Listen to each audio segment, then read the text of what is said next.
Hello, my name is Zhao. I'm the Finance and Risk Director from Development Discovery. So we are a UK-based property development company specializing in low-risk projects.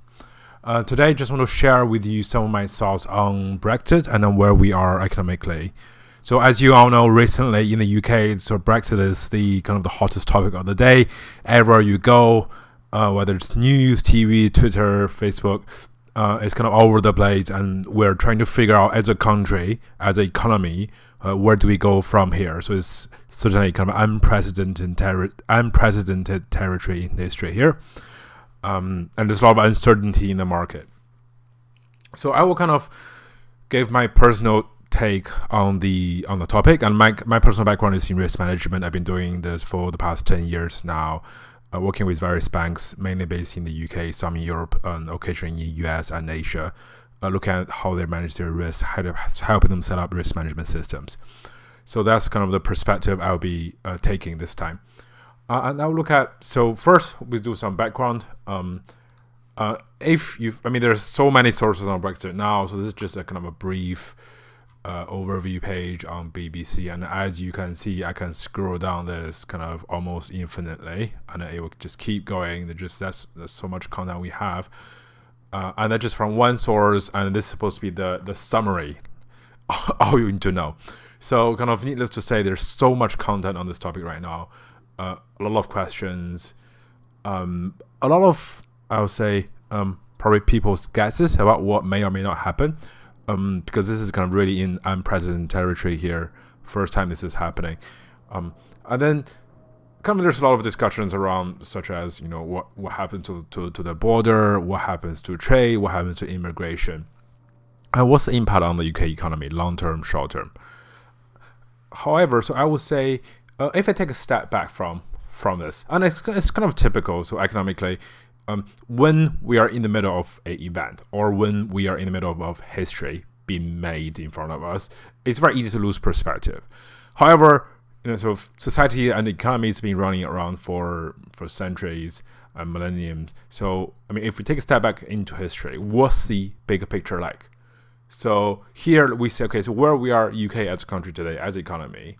So if we look at kind of GDP per capita and also nominal GDP, as a country, so today this is where we are. So 2018 numbers. So United Kingdom. So we rank about 23rd. And I will say with these numbers, I always kind of just take them with a pinch of salt. Let's say roughly we rank between 20 and 25th in the world. This is per capita, it's in per person's average income or average value of the economy. As a whole, we rank about, so this is we rank about the fifth in the world. So actually, UK is still very large economy. It's the fifth largest economy in the world, and if you think about given the population side, this is actually a very successful economy. We have a very long history, stable history, and we kind of been through a lot, and so that economy. Whether you look at the rule of law, the how kind of people approach investing, or how people do business, it's a very mature system. So there's actually a very high degree of inborn kind of built-in stability, and also generally UK kind of, at least the popular perception is culturally we are a very reserved, conservative nation. So we do things incrementally, by trial and error, and we're very resilient. So that's where we are today. And then the kind of the question I will often ask myself is, so I studied economics in Cambridge, got my first class degree, and also stayed on for a master. I was having too much fun at that point.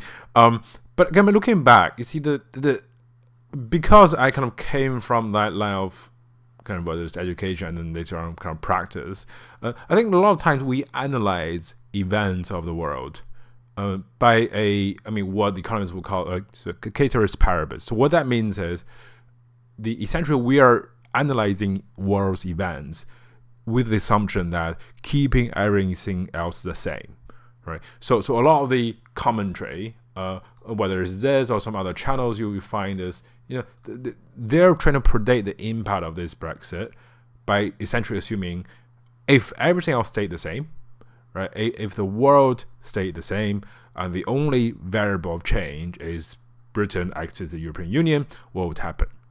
right? However, in reality, that would never be the case. So much like an organism. So if I, as a person, fall ill, then my body will respond to the disease. So actually, you get this kind of interplay. You get this feedback effect between in this case, the UK as a country, and then the European Union, but also the wide kind of worldwide economy. So you're always going to have kind of systems which adapt and adjust to each other. So I mean, if you look at system theory, then you have the idea of two loops. So you have a reinforcing loop, and then you have a balancing loop. So both kind of when interacting, and then they kind of keep the system within a boundary of stability. And kind of the way I always look at this is very often with kind of events such as Brexit, where it's kind of once in a living memory, is kind of unprecedented. So unprecedented, much like, for example, if I rewind a few years back, right? So at one point, we had the kind of the European debt crisis.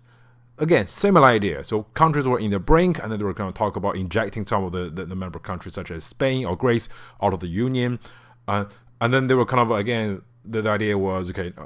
I mean, there may be Armageddon scenario coming up there, but however, if you look at how the market actually eventually adapted and how various countries or economies or regions of the world kind of adjust to that system, and how the system eventually kind of went back to recovery towards some sort of equilibrium, actually that tells me very often, because we're so limited, because our perception of history is very short, and our capability to predict these kind of interdependent effects, whether it's reinforcing or balancing effects, are extremely sort of naive, primitive. So therefore, actually, we often miss these secondary or tertiary effects, which actually, in the bigger picture, right, probably makes a lot of difference. So in that case, kind of, I would say personally, I always look at this as, we are in an uncertain environment. We've never seen this before. Yes, we may be able to try to forecast the future. However, it's always worth to keep in mind that uncertainty is such that you're going to have surprises both on the upside and also on the downside. So actually, may as well just kind of strategize yourself. For example, right now, what we do as a development company, we actually actively kind of adopt a strategy that would aim to benefit from the volatility. Because really, when people say risk, a lot of times they get confused between volatility and, let's say, risk of permanent capital loss. So there's risk of loss, but then there's just fluctuations.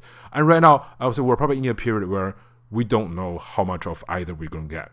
Because right now, certainly in the market, we see volatility, we see low liquidity, and we see kind of general or sometimes kind of extreme caution from a lot of the market participants. However, I would say, how much of that is really kind of based on fundamental truths, how much of that just based on fear of the crowd, of the uncertainty. Because really, these complex systems will generally have ways to balance or to reinforce it oneself. So when these kind of exogenous shocks or when these kind of one-off events happen. So that's kind of how I look at Brexit as a whole. Yes, you want to be prepared just in case the worst case scenario. But however, you want to keep in mind that there will always be an upside. So I mean, in golf they say every punt makes somebody happy. So again, it's the same. I think it's ability to first recognize where we are, recognize the situation, and then respond to the situation, and also just avoid getting kind of taken in by the herd behavior. Because right now, if we look at the news, or if we speak to the traders on the trading floors, or we speak to the property developers, we speak to private investors or private equity houses, there's kind of abundant caution within the economy right now. So then however, if we truly believe the future is uncertain, then surely we believe that with that degree of downside volatility, there is also a degree of upside volatility. And it is how we position ourselves today, what strategy do we adopt to fit that kind of uncertain future. Okay, so that's kind of a kind of personal thought on Brexit. And again, I'm the eternal optimist. I always think, as long as you can survive, then overall society is progress over time. You have fundamental increase in productivity. So therefore, these short-term cycles are, I think when you're in a moment, it may feel kind of fast and furious, but ultimately, actually, these just kind of blips in the bigger picture of things. Ultimately, we rely on population growth, technological advance, and kind of the ingenuity and the motivation of human beings to improve each other's lives. So on that, I'm still very optimistic. And then kind of now we take it a bit of a detour. So I would say, okay, so if we do step back from this kind of one-off event, from this blip, so what are the bigger pictures? So I look at, okay, so let's look at UK as a country. This is public debt. So this is public sector debt to GDP as a ratio. And it's kind of the information like this, actually kind of compared to Brexit, would actually disturb me more in terms of where we are, both as a country, as an economy, as kind of a market, and also much of this would impact my industry, which is property development and kind of real estate in general in the UK. I mean, it just kind of goes to show after the last crash, how much of the recovery was due to fiscal help. So basically, the UK government borrowed to spend to stimulate the economy, and if I look at what level that was before 2008, and then since then, and also the lack of kind of correction afterwards, as in if the idea is okay temporarily to get the economy out of the kind of the recession, let's spend. But however, the idea would be that one point when the economy is strong enough, you then recover. So you actually you deleverage, you pay back. However, we're not seeing that at the moment, and we are about this is 85% debt to GDP. So that's on the public sector. So what about the private sector? So this is the kind of picture from the private sector. And again, it's very much the same picture. So we just borrowed. So this is the period of the so-called the Great Moderation, massive ease of credit. So money became cheaply available, very low lending standards. Therefore, people borrowed. So private debt was extremely high. So 240. So this is more than double of the GDP. And then after the crash, there's some level of deleveraging, so people try to pay it back, but actually probably because people are not able to borrow anymore. So then as a result, there's some deleveraging, but however, it's the same problem, right? So that instrument is very easy to get more when the time is good. However, it's actually very hard to pay it back because it means you need to save more, but what does that mean? You need to make more income or you need to reduce your costs. Both are difficult. So I think in the UK, what if we look across? I mean, we are the fifth largest economy, right? So what if we look at the big one? Right? So if you look at, again, bigger picture-wise, so this is the size of, this is nominal GDP, right? This is the size of UK. So we're number 5, but really, if you look at the size. Right? However, now if you look at US, right? So they're number 1 by far. Don't know whether that's grammatically correct or not, but you get my point, right? So actually, let's look at the number 1 here, because really, it's still very much the case that with globalization, with trade, with US dominant in the world stage, if US sneeze, the rest of the world will catch a cold. That's still very much a fact of life. So then let's look at US, where they are. So this kind of really, but every time I look at this, that really kind of sent chills down my spine, right? Because what we're seeing here is, again, this is public debt. Public debt to GDP, very similar to the UK picture. So right now in the UK, we're about 85%. US has gone kind of way over 100. and if you look at when was the last time that US was in this position? This is World War II, right? That's how far we're going to go back to reach the same level of national debt in the United States. And that had a very distinct reason back in the days. It was wartime. So you could understand why there's such a high debt to GDP ratio. So why the country was borrowing so much. However, at this point, you just really see the takeoff after the crash, right? So it's very much similar like the UK approach where, we have a recession, government spending kicks in, let's do that by borrowing. And just kind of the level of national debt at this point compared to history, it's just sort of alarming how we got here. And this is not because we had a war or famine or whatever. This is because of a single financial crisis, and this is where we are. And the kind of our inability to deleverage after that initial spend. And then again, we look at the same. So this is private debt in the US. It's kind of, the picture is almost identical, right? So this is the UK, this is US. And again, that just tells you, this is very much human nature and kind of general culture at play here. Very easy to ramp up debt, ease of credit, however, very difficult to come down again. And then I say, okay, that's kind of, so we look at UK, to look at our economy, our country. we look at the number one by far in the world. Right? Now, if you look at the top, so the G20, this is kind of the top 10 most economically active country in the world, right? Let's look at where they are. So this is a graph, and then you can see, so this is kind of the current targeted point. Some of them are not the most recent, but again, these things don't move massively very quickly, so it gives us a decent picture. Right? So and then you look at, so this is private debt to GDP. Right? So different countries, and then you look at, so this is the latest, and then you look at the range. I think historically, much like in the US, right? So private debt, so you're gonna have a lower bound, you're gonna have an upper bound.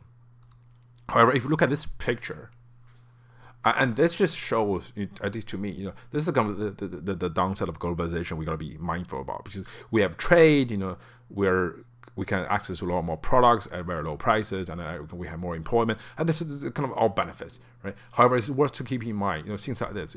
The problem I see is, as if you go down the list of this list of countries, you quickly see that actually a vast majority of the countries, their debt level is right at the upper end of their historical amounts, right? So it just tells you that, in terms of this picture, that picture, this is not just limited to UK economy, to the US economy, actually. This is G20, so the top 20, the biggest countries, the most economically active countries in the world.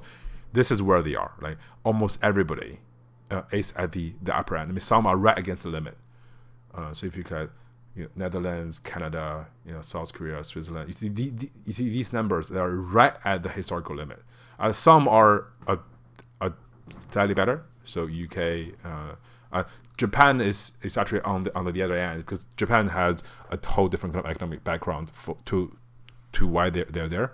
But again, you see the vast majority like US, they're right at the upper end. So then and this is the kind of my top concern would be actually forget about Brexit. I mean, that may be a triggering event, but actually the true risk. So okay, let me take a different analogy, right? So let's say Guy Fawkes, right? So let's say, somebody is trying to blow up the parliament, right? So you say actually, is the risk the actual explosive planted below the buildings, or is the risk actually the spark that actually lit up those explosives, right? So actually, in this case, if I use that analogy, that kind of model, I would say, you probably say Brexit may be the spark. That may be the trigger of something. However, the true risk, I think those explosives that would ultimately cause all the damage, it's actually probably extremely high debt levels. And then there's mixed with other kind of factors as well, such as extremely low interest rates. And sort of high valuations of assets. We had a very long bull market. So the combination of these factors actually means there's a very large degree of latent risk in the economy. And then so Brexit may be the trigger that kind of would cause the turn.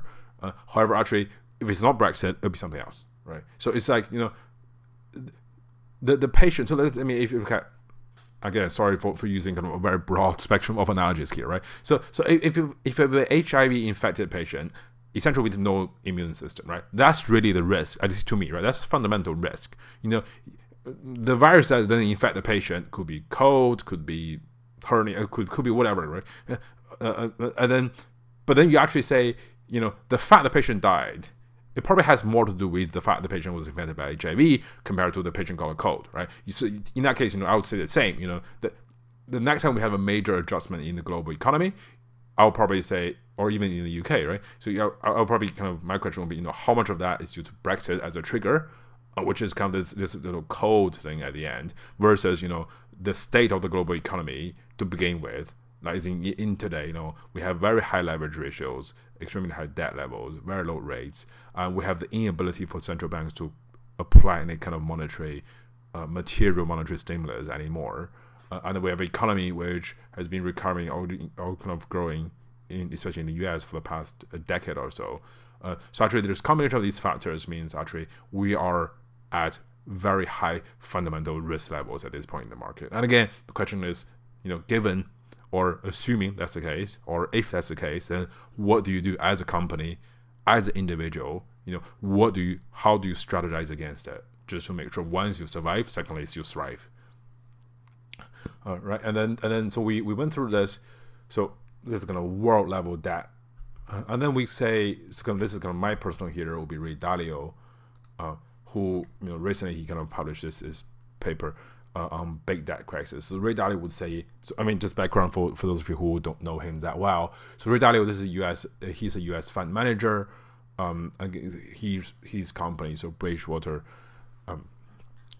so they run kind of one of the largest and also most successful hedge funds in the world.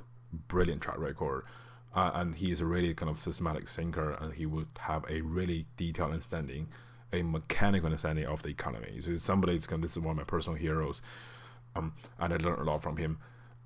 So he would actually say, be careful about these kind of big cycles in the economy. So I mean, every 7 to 10 years you have these kind of mini economic cycles. However, behind it, you have this, you might check out these super cycles, who who would really span across kind of multiple generations. And however, because they also take so long to build up, the big concern is, once that deleverage or once that cycle kind of takes a downturn, that could be really devastating, because most people in today's economy will not be able to have the kind of the financial memory or the financial capability to cope with it, because all we've seen, the past, kind of the most recent few generation, all they have seen is this. They've seen the gradual ease of credit over the recent decades, and you see rising asset prices. You see kind of governments seemingly to be able to manage the economy fairly well. However, how much of that is kind of an illusion we have versus a real improvement in our ability to manage, whether it's fiscally or monetarily.